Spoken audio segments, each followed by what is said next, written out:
Gjør så vel. Ingvard?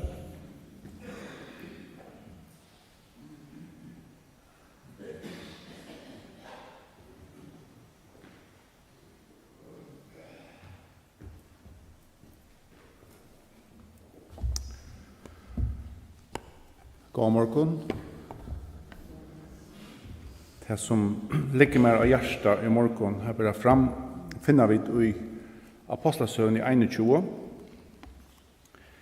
Og jeg får ikke at færre gjør noen hvert vers i dette kapitlet, men kunne også med å drige et evne fram ur kapitlet som taler om trångter, og det som kanskje er mer områdende Guds lærsla, eller lærsla i trångtum. Vi leser om hentan apostelen Paulus, hvordan han fyrir jøknen negra trångter i disse kapitlene, og hvordan han fyrir disse trångtene. Hvordan disse trångtene som begge er røynter og trångter utanfra, men eisen er røynter og trångter innanfra, hvordan han teker negra rattar avgjør, eller negra antallige leddar avgjør. Det tar først kanskje tja okkon at sette okkon ved søgna av en slik manne som Paulus og taimon løyengon og taimon trångton som vi leser om i hans her livet. Men hetta kan så ångat til søgisetta til at for einast en av okkon stenter vi avbjørn som har vi trångter og løyengar og eisne gosse vi færa fram vi har hans lærsle og isom. Jeg husker bare særlig om til dagliga, til at vi har vi heimen å gjøre, gosse færa vi vid heim og vantryggvante, gosse lengt færa vi ut herra løyve for å vinne deg, for å få deg å sutja sannleikan, for å sutja Jesus Kristus, etla skilja vi dere totalt fra heimen og så lesa vi dong og averskan hava, og ta vi ikke gjøre det, så vi standa vi ofta for avbjørngon, gosse vi skulle færa fram i løyven. Omframt, alle er trångter, og det er ting som vi kommer ut for i kjøkken løyve, så er som løyve løy fram.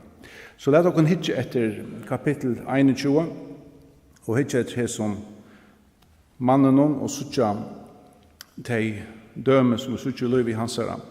Og la meg eisen si hetta og i forhold til hese bor unge menn, eller hese bor menn som har lært seg døypa, vi har lært seg døypa og teka støv og eikjenne seg til en samkomme komma trångt, og vi alt kjenner dette. Vær velkommen og i hendan bølk, og må Herren leia tikkun, og styrka tikkun, og visa tikkun, til avgjør og leia tikkun ut i daglige, hvordan de skulle fære fram, og i sin heime, for å vinne mennesker til Herren.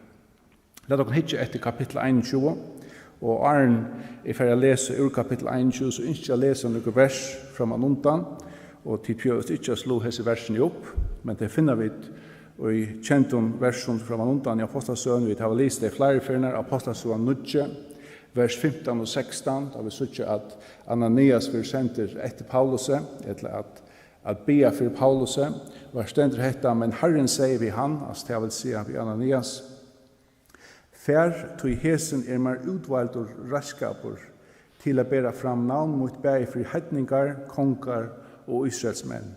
Tog jeg skal vise honom hvordan jeg han skal loja for navn mot skuld. Settene sørger vi at da Paulus kom til trygg, og han kommet i tjenest for Herren, så sørger vi dette i Apostelsøen i 8, vers 9-11.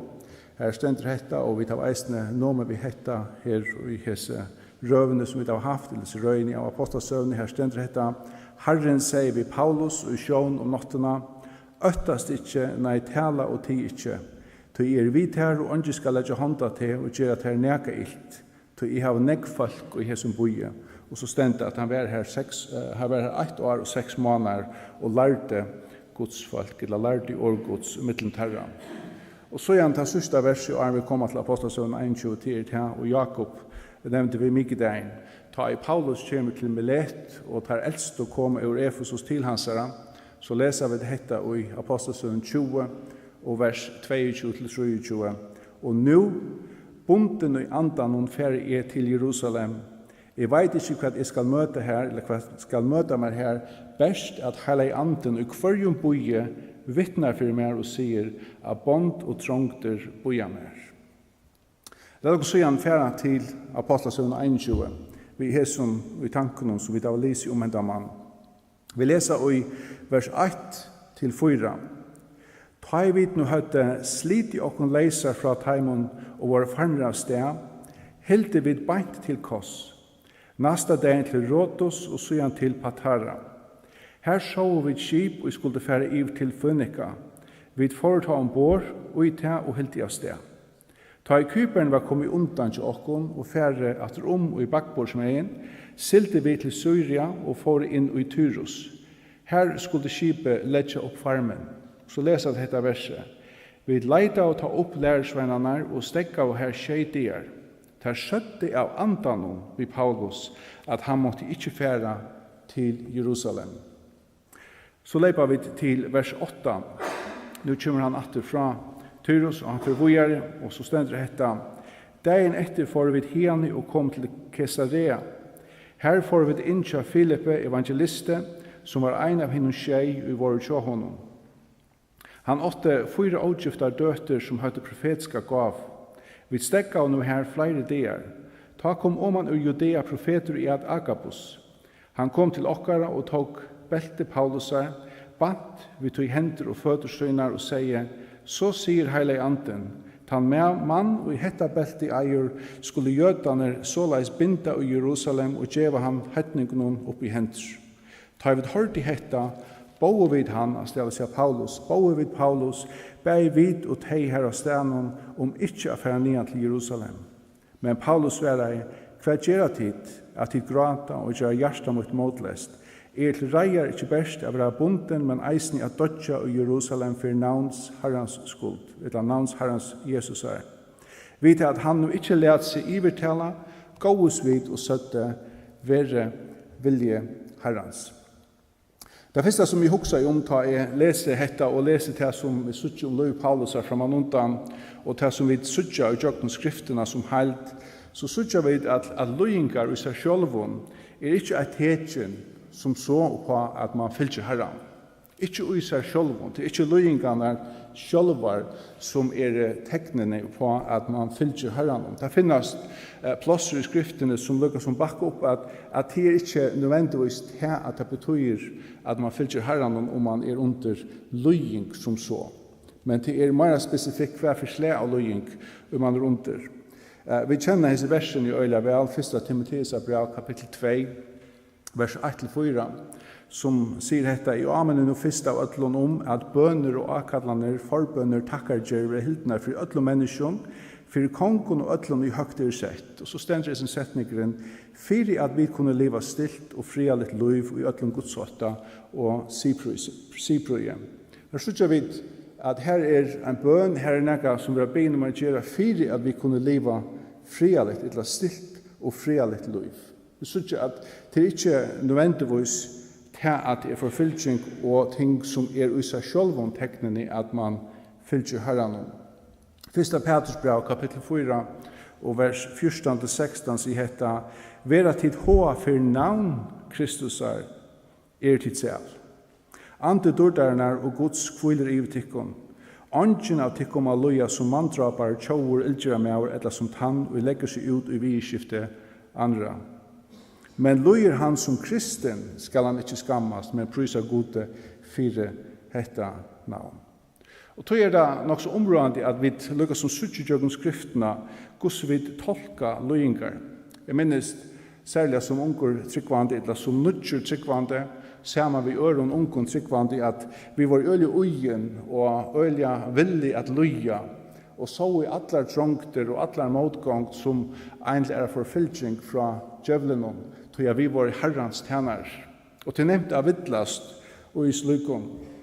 Jeg minnes eisen som gifter, at da vi får ut i stammebøtjen som vi tatt i, så hadde vi skrivet okkara tilbyggvingar atlan. Altså det vil si, hva skulle de hente om dette hente? Hva hvis er døye? Hva skulle de hente om vi bøttene noen og så framvegis? Og jeg minnes det at vi var ekkert radikal, og jeg minnes særlig mamma og mine gusjon tog seg for hjertet, og jeg sier at hvis jeg døye her, så var avtalande jeg skulle gjøre spant her. Ikke flikkast ut til det var for dårst. Så løyingar og avgjør, alt var tidlig ut fra at man skulle være en stykk hetja til man var tjenere herrens. Og ofta så har man kanskje grinje etter og hykker etter hvordan man brøyter alle disse tingene, ta bøtten kom opp i leitjen, ta blottna man og ting brøytast. Det nevnt å snakke og det nevnt å være radikaler. Men hva sier skriften om disse tingene? Hva det som god vil tar vi færre til løyingar? Og hvordan vita vi hva det som god vil? Og her synes vi nemlig øye avverst og i som kapitlen at nægre brører tolker en ting på en måte, og Paulus tolker det på en annen måte. Der sier fær ikke, til det hadde lært dette fra andan, og Paulus tolker det øvelse. Hvordan skiljer vi dette? Hva det som god vil og i okkara livet? Jo, vi synes ikke øyla greit og jokken årgods hva det god vil iverørna og i okkara livet. Og for å skilja det her, så må vi skilja årgods. Vi må lese det, og vi må kjenne sannleikar ur årgods og prinsipper som vi sutja, som vi skulle leve etter. Men så det andre ting som krever begge til at vi kjenner året og vi kjenner prinsippene, men eisne at vi har et tatt samfunn av god. Nega som hever vi bøn og et samfunn av god at gjør hver han greier og viser og hva det rett for meg innanfor atlangods. Og til her vi sutja Paulus standa for hesa i avbjørnsene. Ta som vi sutja året talar om, som rett for det tryggvante, det kunne vi tala inn i løyvetjakvånøren, det kunne vi lære om, det kunne vi peika av, de prinsippene kunne vi drive opp på skriftene og letja framfor hver annan og amena. Men ter nyansene og ter luttlige tingene, leikloten som vi for eneste ene av okken hever innanfor dette, et personligt ting, et personlig leisla som vi bæra sutja og kjenna, vi at kjenne året og at hava et personligt forhold til Herren. Døme sutja vi her i kapittel 21, tar vi hokk som hetta som hendte og i Tyrus. Det stender hetta og i vers 4 som vi langt har lise.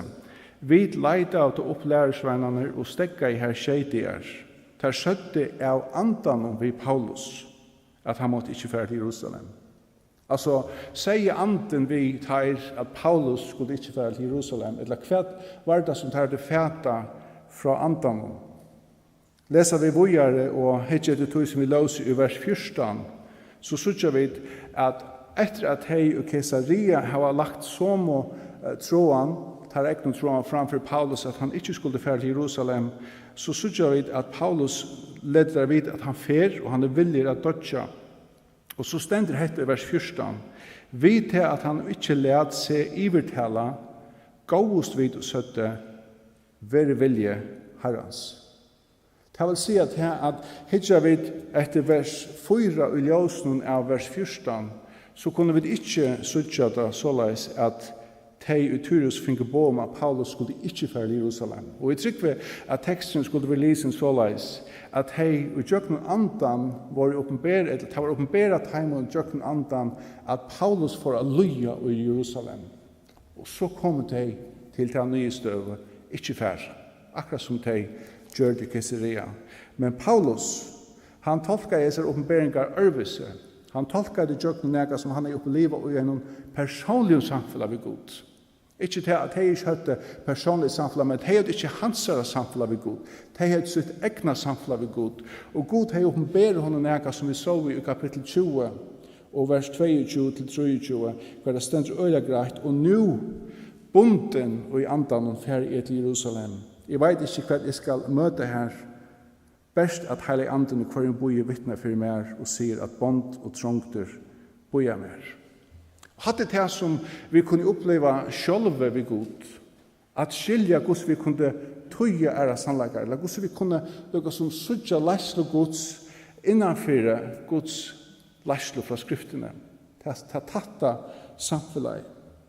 Hvor fikk Paulus hans åpenberingsna i Milet, og han lærte, eller åren at hine finke tarra åpenberingar om hva for henda ved Paulus i jo, så hei Paulus ikke finne hans åpenberingsna, så det vært nevnt til ødlån, inkludera Paulus, at tolka løyingar og trångter som nega som hei vi at Gud ikke var villig i hesen, eller at Gud ikke var vi i hesen, eller øvut. Så hei da vært tolka ut fra løyingen og sjølvun, og ikke fra tøy samfunnet, og tøy at omstøvnar var noe ena for sjåleis. Og så er det eisen i okra løyve, og i omstøvnar har størst åren i okra løyv, men det vi samtla vi god at vi kunne tolka omstøvnar. Hva det god vil og i hesson? Onke tøy det så at vi skulle leva frialigt og stittislega, og onke det at vi skulle halda av, men til læra vi bare vi tøy tatta samfunnet vi god. Et døme som vi godt kunne huksa meg er nevnt, som vi langt har lise vi vurgjande til iverordne, hva det som Gud vil, hva er Guds vilje. Og etter ligger meg tatta hjärsta, kanskje nekv tror man har vært ute og se imenska nei og andalega nei og elendighet i heimen så hukser man hette at Gud, han innskjer at alt skulle bli frelst. Vi låser hette i 1. Timotheus brevet, kapittel 2, vers 1-4. Jeg får løyva meg å lese et atter, til det nega som hever vi samkomna gjer. Hette det som Gud vil. Hette Guds vilje vi okkon som tryggvant. Jeg amener nå først av ødlån at bønner, akallaner, forbønner, takkargjer, vi hildner for ødlån menneskjon, for kongen og ødlån i høgter sett, for at vi kunne liva stilt og frialigt liv i ødlån godsøtta og siprøye.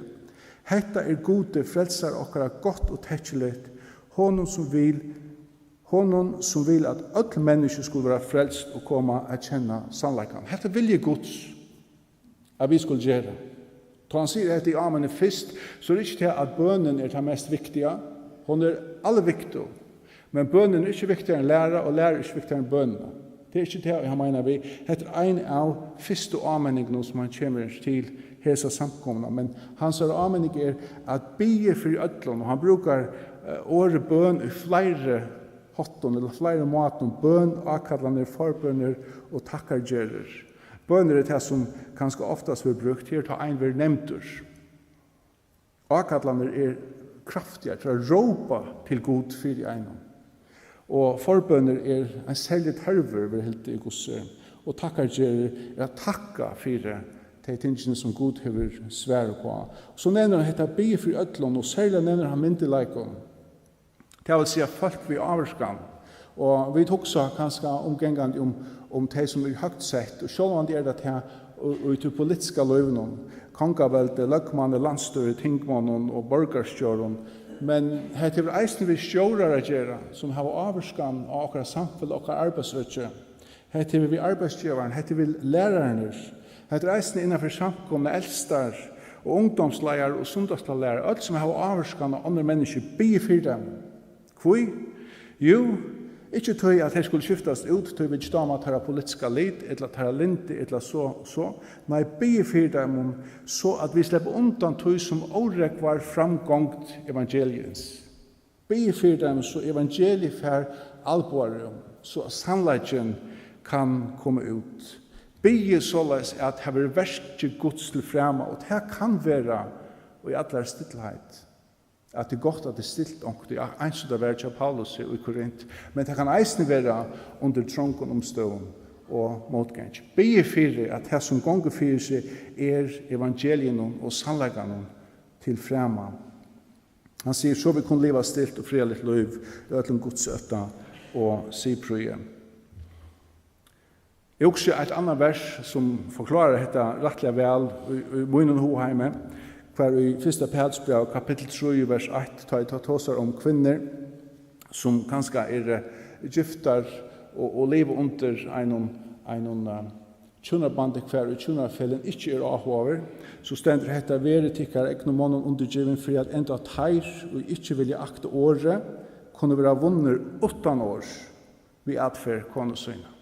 Kanskje et av de versene som den vekraste evangeliseringen som en kan oppleva. Og omkring det just dette som okkara samkomma eisen tørvar 8 år. Selv om det skulle vi råpa om Herren Jesus Kristus som allar geilar til ikke det i hugsi men i hugsi dette at være mennesker som krevja sin rett. Samkomman ikke folk som krevja sin rett, men som omkring 8 år i siprøye vinna syna samtøy. Han nevner evangelisering her som vil at alle mennesker skulle være frelst. Og at det her Guds vilje at alle mennesker skulle være frelst.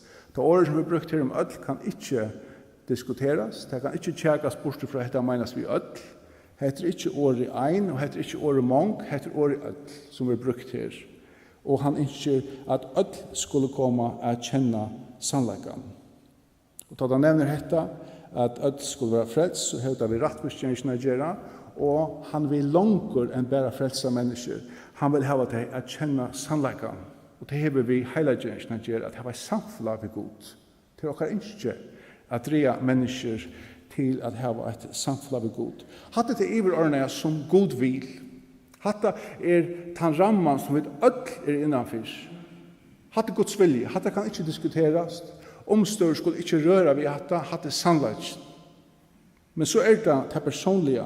Hva det vilje Guds kjør mer og i hesson stora sannlegga Guds. Og for jeg kjenner vilja Guds for meg og i hesson, så må jeg kjenne Guds sannlegga, Guds innskjør, Guds karlegga, og Guds iverordne. Jeg må kjenne det, men så må jeg eisne hava et forhold til ham, for jeg kjenner det, for jeg passer inn i hette. Og her omstøver en parster av det, men omstøvene, som vi sier i Løve Paulus her, skulle ikke råa iver hva det han gjør. Hverst ta det fria litt, eller ta det motgångt. Til hva det fremme 4 Herrens versk. Paulus finnes seg åpenberingen så at han kunne tolka omstøvner og trångtene rett. Og somleis så kunne vi gjøre det eisen i okra løyve ved å ha et personlig samfunn i Herren. Vi kunne si hva det iverordene men hver du passer inn i dette, hver jeg passer inn i dette, det det personlige som skal til. Ta krevet at jeg kjenner vilja Guds og have et samfunn i ham.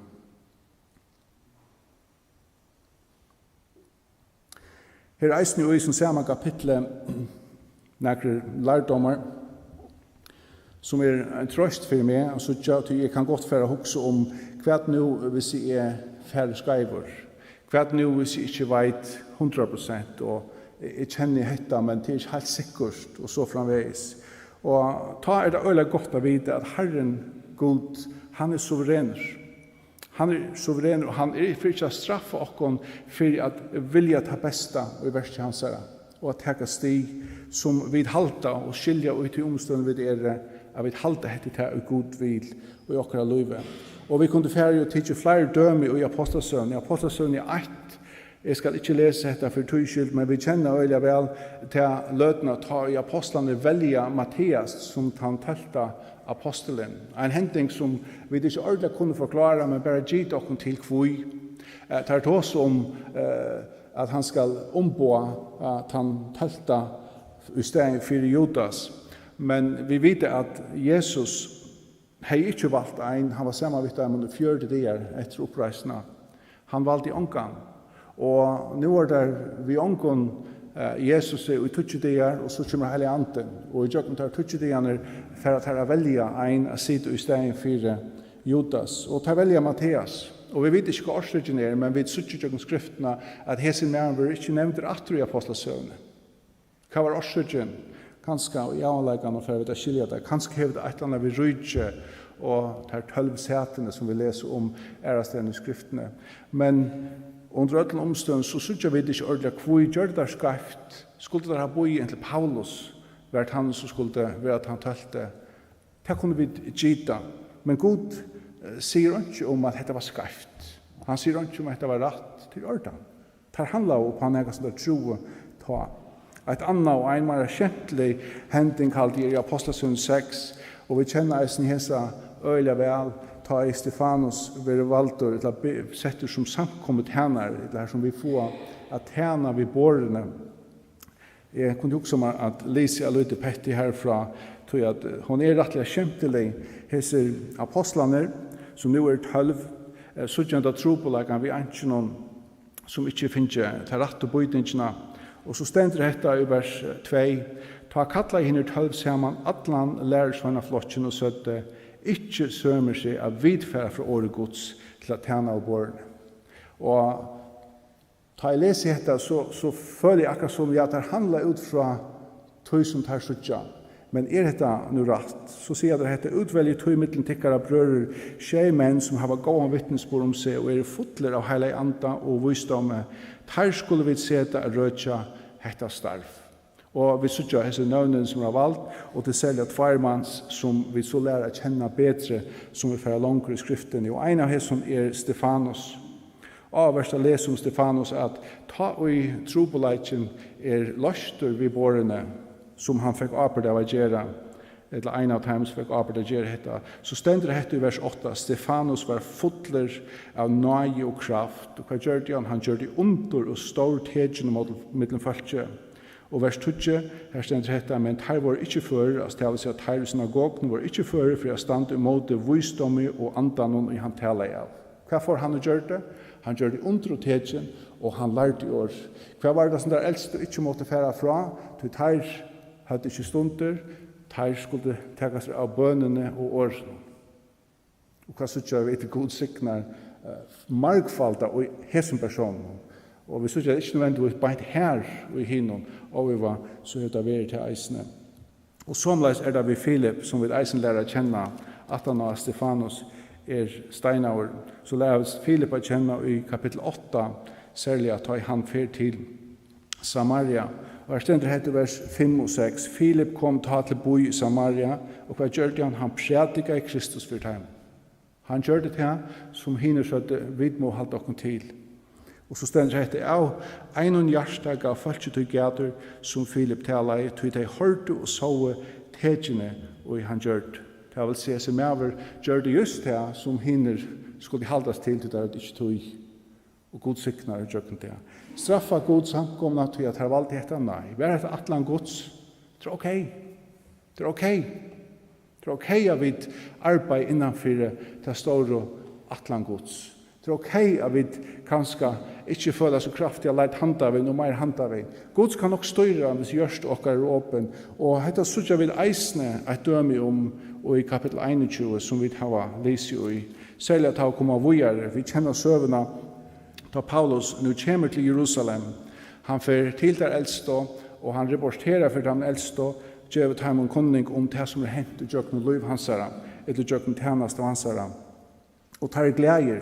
Og så stender det etter vers 20, Apostelsen 21, vers 20, ta et her, av stedet seg at her eldste i Jerusalem, ta et her hørte til, prøyse et her gode, så søtte tar vi han. Tu sagt, bror, hvordan mennesker 1000 jøder og som har tidlig vidt trygg, og tar alle utne for lovene. Nu har at her hørst om til at hun utemidler hetningene lærer alle jøder å falla fra Moses og sier at her skulle ikke omkjøre på den søgne. Jeg heldur fylgja sier noen. Hva nu å gjøre?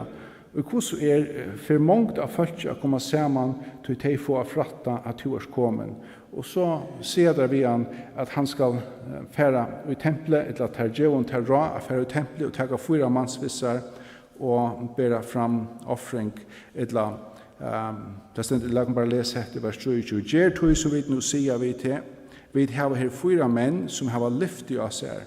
Takk tar vi her, og let til rensa sammen ved taimon, og ber to framfyr til at det kostar. Så tar få let det høtte sutt reka. Så får ødel at suttje at åndkjør tog som de har hørst om til, men at to eisen sjølver liver, så, og to helter lovene. Og så nevner der, dette skal ta ikke gjelda for hetningene som heiver skriva nyer i Apostelsøn 15. Og så fer Paulus inn og gjør dette. Og hva henter? Sjølvande atlande vi her som at han ikke skal være tryggvande jøden til avstøyt. Men hva henter? Ta vi kommet til vers 22. Men ta ideene skje vår tatt ved at enda finner jøden ur Asia at suttje han i tempelen og tar østi opp alt følge. Lød i hånda han og røpte, tid menn av Israel, komme til hjelpar. Hette mæren i alle stand lærer ødel i måte følgen og lovene av hesson stegi. Og så han eisen kommer vi grekkon inn i tempelet og hever vannhalka hetta heilige sted. Der hadde framan undan seg Trofimus ur Efesus fylkjas vi honom i boinon, og nu hildet her at Paulus var kommet inn i tempelet vi honom. Og nu var han akart. Sjølvande hentan atlan som hetta eldsta røye, hese tryggvande i Jerusalem høtte, var at han skulle ikke være til avstøyt fire jøtenon, på mot tryggvande jøtenon, og over hever det som han gjør det nått sitt mål. Men jeg tryggver at atlan kjøttheimon var over meir at frier skulle valta, at hette ikke skulle henta, men hette hent. Det vil si at vi sørger atter her at menneske og vi vil leit som vi nå egnet for innenfor der iverordnet i karman til herren. Og så det Herren som avgjør. Til vi kjenner ikke hva alt som Herren gjør og vil. Vi hesson. Enda mal Herrens vi løying og Paulsar og i seg i henting halvdige hever nekk vi kvært og han innskjer av Noah. Vi sørger og i Apostelsøn nødje ta og i Ananias fer til Paulus. Da sier Herren vi han fær til hesen i mer utvalgte raskaper til å bære fram navn mot bæge for hetningar, kongar og israelsmenn. Og letja vi lukka som halt at her nu og ikke at her skal loja, så det endamal. Lojingen bare lukka som et søyeprodukt av tog som god vil. Han vil hava at han skal være raskaper til å nå hetningane til han gjørst. Han får nå kongar, men eisne israelsmenn. Og vi vet fra Rombraunen, som vi skriver fra man undan hese henting, at Paulus og Gjerstan yngste at han selv ble skåren borster. Han brukar til årensene. Og vi prøver ikke for inna at ta som hva det måls mersker, men at det er en avfædelig stora byre for sine landsmånen. Vi leser etter Rombraunen 9, og vers 1-3. Jeg sier sannleggen i Kristus og likvi ikke. Samviska min vittnar vi mer i heilig andan at jeg har i hjertan stora sorg og kvøl som aldri gjevst brødre mine, skilmen mine etter holden. Jeg ønsker selv jo av bannluster fra Kristus. Det vil si han yngste at han var villig at han ikke henta i sønne løyve så at han kunne nå hesar. Det var hans hjertemål. Og nå stender han her, og god til vi lagt han til dette plåset. Og vi sørger som vi fer til enden av hese kapitlen halt eller sett noe helt av sørste verset. Og han handtidgen, han tidgen og riven ut ur hånden av hessen ildjøra fakken som ønsker at steinan og tega løyv i avnen. Han har tåsa vi hentan hermannen som ferdig at tega han inn i fengahuset her. Han får nu lov til at tåsa vi sina landsmenn. Og kapitlen endar vi hesson at han, altså jeg vil si hesten hermannen, gav honom Paulus lov til det. Ta tog Paulus døy av trappene og gav vi hånden om falsketeten. Ta i nu vår helt kvist for han å tale til terra av hebraisk og male og sige. Og så stendet så börjar nästa kapitel. Tid menn, brødre og fedrar, høyre nu verger og møyna for tykkon. Ta et hørte at han taler til her og hebraisk male, hilde tar seg en kvirrar. Og kapittel 2 handler om dette, hvordan han verger seg for dem, og jeg får lete at han parsten til han som teker dette mykdein, men til en øyelig avverdig kapittel, hvordan han nu får høve til å be evangeliet til her som han hever et brennende hjertafyr. God lette han og tjøkken alt dette, og God åpenberer noen ting for honom tjøkken, han ser samfunnet i han, såleis at han dødde å tolke til omstøv som han var i innenfor vilje herrens, såleis at God kunne løyve Paulus at tale til sine brødre som han elsker. Forfylking og trångter er ikke seg selv om tekin om Guds karlag etter vreie, men Herren har klart sagt at om vi fylker honom, kommer vi til å oppleve trångter og rønter. Det er noe som vi Guds ångtøy kommer å oppleve. Hva vilje Guds det skiljer vi fra årene, og krever at vi kjenner året, at vi leser år, at vi røyner å skilje hva vi vilje Guds og at det beste skriftet som jeg kjenner, som jeg føler, vilje Guds til det som vi tar å lese i 1. Timoteus brev, kapittel 2, 1-4, hva vilje Guds. Og Guds vil kunne her og nå leve og tog vilja noen. Hva vilje Guds vi mer personlige? Jo, krever at jeg kjenner året hans, og hva vilje hans i årene, men så det krev at jeg har personlig samfunn ved Herren Jesus Kristus. Og her nemlig disse vøkere årene som vi ofte synger, les Guds år og bidde om det. Det så einfalt og rent, men det krev som ligger åken øtlån. Det krev som vi synger skriften, og til et søtt samfunn som vi kunne ha i Herren. Og vi færre ikke skreif. Til livet vidt, og vi har som det om det. Om vi tar et steg handa, eller et steg handa, for innanfor Herrens iverordnede vilja, så skulle vi nok komme her som Herren vil, og han skal leie okken og dri okken, og gjøre noe løyve. Onketøy i fri, og onketøy i trångt. Men det avskar ikke til iverordnede og leislene til Herren. Vi har en signet et år, og vi har en signet til kun ødel sommål, og vånande hever Herren lært okken okkurst i tjøkkenen, så dyrer bare år, eisne og i morgen. Heilig god, vi får takka deg for hendt av morgen, for takka deg for seg løte, hvor vi kunne ha vært sammen og ha vært tilbydd til. Mest av øtlån at minst at sånner til Jesus Kristus døye og i okra sted her. Takk for Herre at vi deg han opplevde vi frelsene, og i oppreisning har vi opplevd sigeren, og at han sitter ved høyre håndtøyene, opplever vi trygden her. Takk at han ikke vil lete okken færleser etter Herre, vi tar hele andan som leier okken, vi tar årtøyt, og vi tar okken annan, for vi kunne tale inn i livet og kunne øre med mest av øtlån, hjelpe okken at ha ei okkar oppetter, at ha et tatt samfunn, så du kan leie okken inn i hesson stora vilja tøynen her.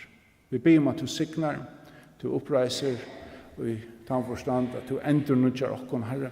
Be om at du hjelper okken å være et ljøs, å leie mennesker til tøyen, og be om Herre at mange kommer kjenne til av nødjan og eisene som for første fer Herre, og jeg be eisene Herre at mange taker etter stiget som at lade seg døypa og ikke samkomme til glede for te og eisene for okken her.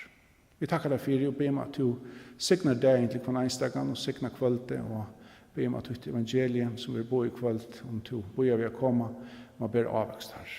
Det ber vi om i Jesu navn.